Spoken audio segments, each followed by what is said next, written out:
texture and taste. And she got me into liking those sort of wines as well. And yeah, so I'm just having a sort of a mom night, and I miss my mom and I love my mom, and I think this would be a nice night to try this sort of a new series. So the first book that I thought that I would read tonight is let me just put this camera down. There we go.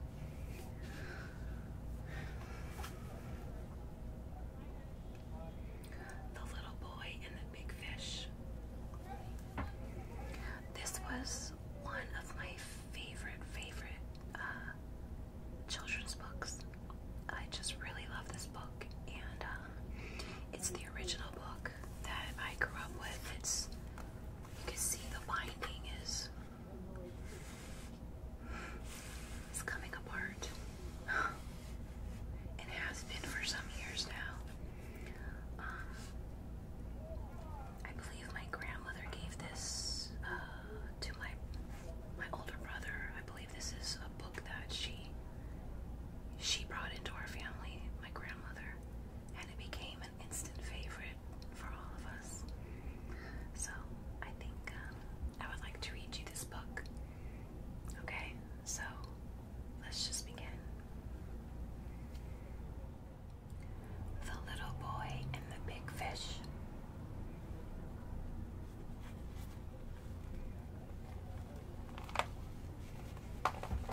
It says, to Davy from Grandma, in memory of, I can't quite make out that word, in memory of something times.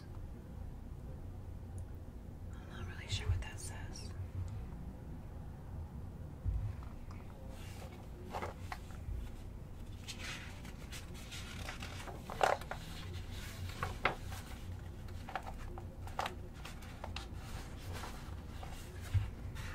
The Little Boy and the Big Fish.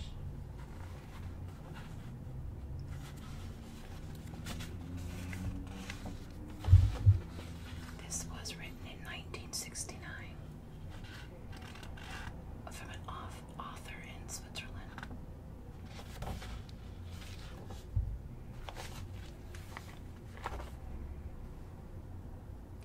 Once upon a time, there was a boy who lived in the country with his mother, a cat, some chickens, and a rooster.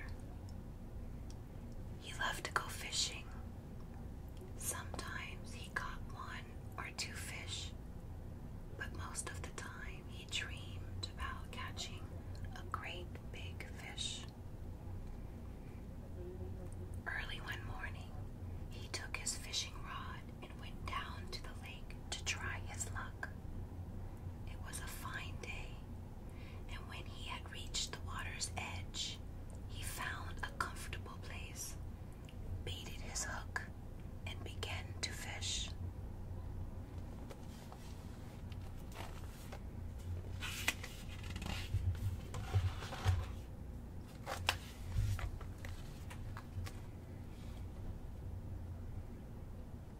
He waited and he waited. Would the big fish come?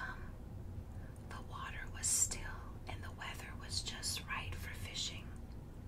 The sound of the humming of bees filled the air. Butterflies darted about overhead and the birds sang. A little beetle crawled toward the boy, but no fish came. Perhaps the fish were not hungry, but the boy was. He fixed his fishing rod to the ground and began to eat, never taking his eyes off the float on the water. He ate bread and butter and an apple, and he had a big drink of milk. Then he felt sleepy, he lay down on the grass, closed his eyes, and dreamed about a great big fish.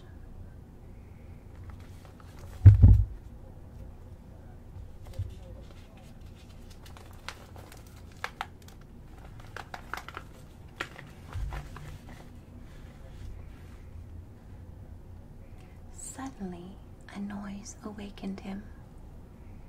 He looked for the float on the water. It had disappeared. He seized his rod and pulled and pulled. After a long struggle, he landed a large, beautiful fish.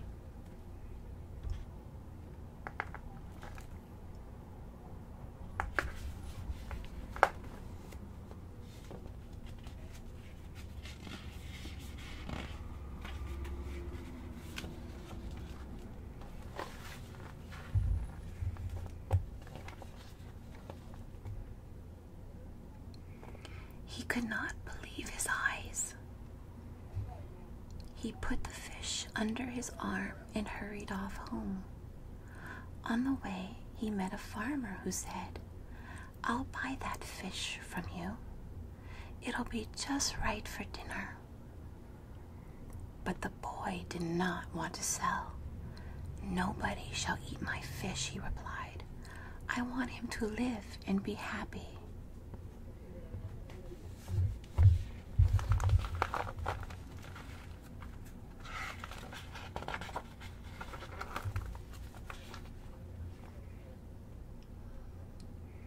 There's the farmer that wanted to buy his fish.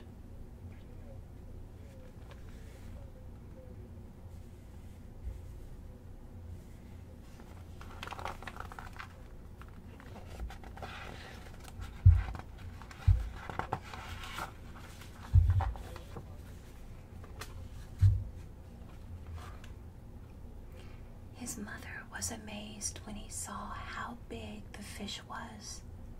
"He's beautiful, but he will soon die out of water," she said.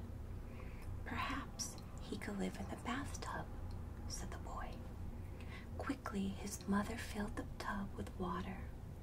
The boy put the fish in, but he was so large he could not move. He lay there quite still.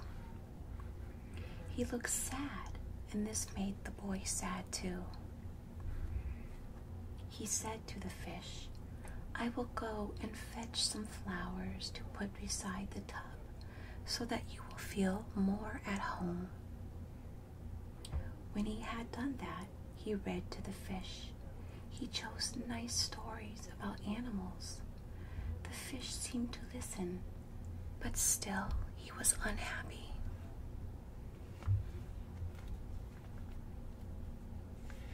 There's a little kitty.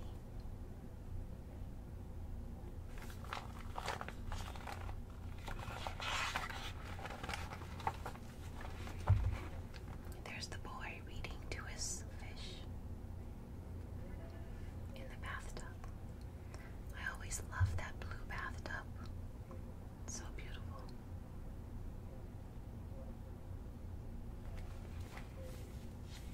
And the beautiful flowers for his fish.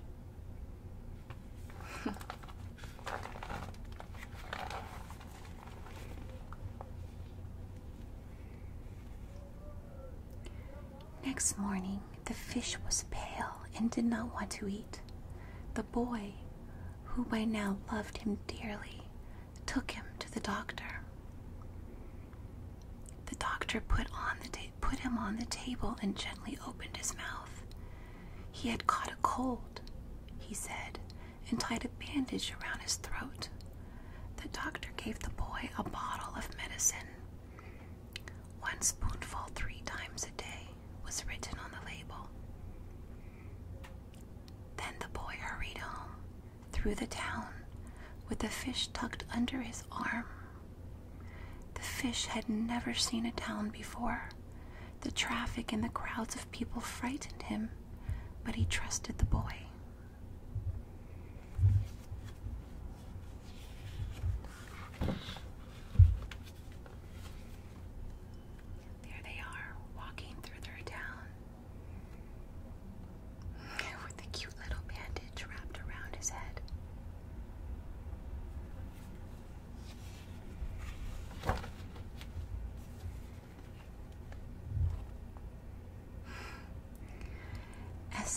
they reached home, the boy put the fish back into the bathtub and immediately gave him a dose of the medicine.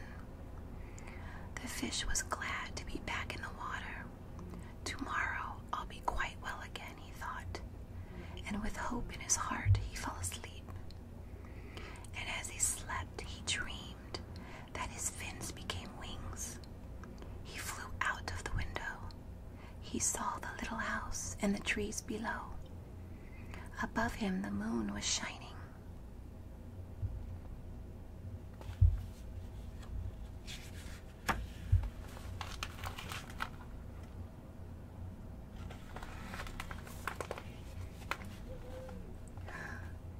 There he is, flying in his dream, with the moon shining.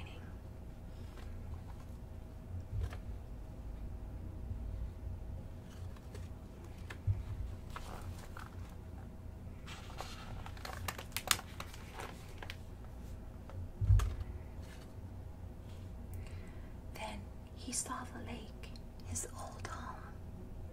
Joyfully, he flew down towards it.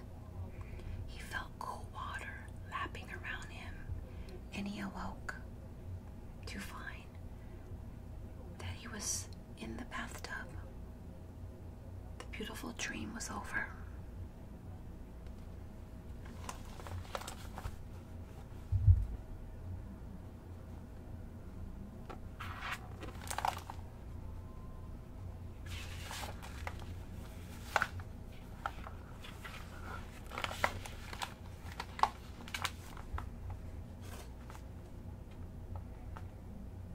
Early next morning, the boy came with a bottle of medicine. He asked the fish how he felt. The fish looked at the boy longingly, and the expression in his eyes said, "I do not think there is anything wrong with me, but I am homesick for my lake. Please, please take me back there, for I shall never be happy in a bathtub." The boy understood, and because he loved the fish so much, he decided to give him back his freedom. Very early the next morning, he took the fish under his arm and made his way across the fields to the lake. There's a little kitty.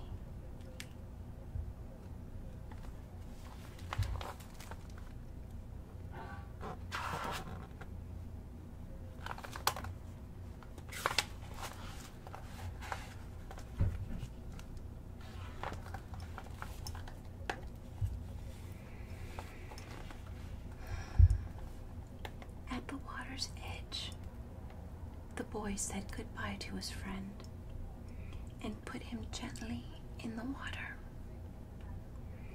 And when he saw how happy the fish was as he swam away, flipping his fins, he was happy.